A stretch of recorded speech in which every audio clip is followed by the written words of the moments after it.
Nagmamadali kami magpunta sa Dali para lang malaman ko totoo ang chismis. Pagpasok pa nga lang namin ay tumambad na itong malaking chocolate. Nakita ko to dun sa group na sinalihan ko. Ayan, ang laki. 119 pesos lang yan, Zay. Tingnan nyo to, 130 lang. At dahil nararamdaman niya ata ni Kiyo na marami kaming mabibili, aba kumuha na ng card. At may bitbit pang sariling chocolate. Natikman na namin to at masarap siya for 60 pesos. Bumili nito si Daddy nung nakaraan pero hindi ko masyadong bet yung lasa. Pero siya gusto niya, talagang iba-iba naman talaga ang panlasa natin. Hindi talaga siyang flavor.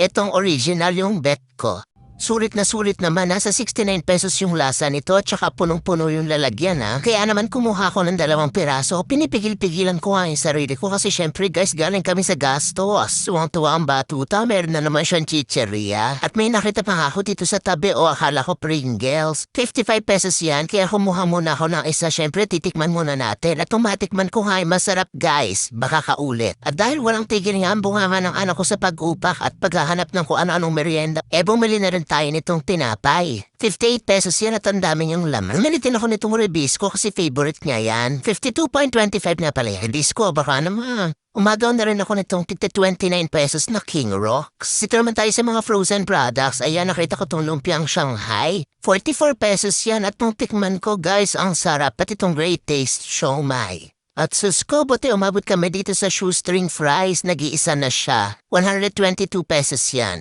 At itong ice cream guys, for 149 pesos meron ka ng 1.5 liter na ice cream.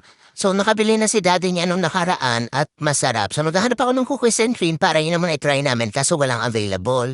Marami rin silang frozen goods pero yun na lang yung tinry namin. So may ham, may mga chicken din and giniling, may bacon, may mga pork, basta marami guys. Meron sila dito mga suka, toyo, syempre ibang brand yan. Dito nga para kami nagpunta sa may Dali sa Muntinlupa.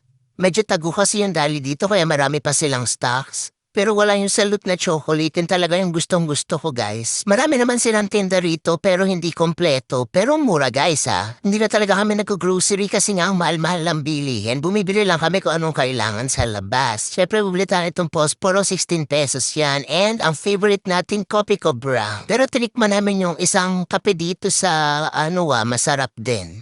Binili din namin tong mani.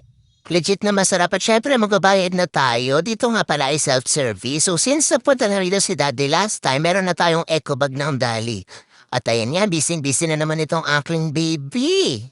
Kumagaw nga rin pala ako nitong butter. So ayan, for the bayad ng mga person at 1,224 ang ating bayaran. Ito nga pala yung resibo ng aming mga pinamili. At ayan, syempre self-service tayo kaya ilalagay na ng ating mother sa eco bag. At talaga naman ako'y videographer lang sa vlog na ito. At ayan ang buti na kasya ang aming mga pinamili dito sa eco bag. Buti na naman din at hindi naman karamihan itong aming mga binili.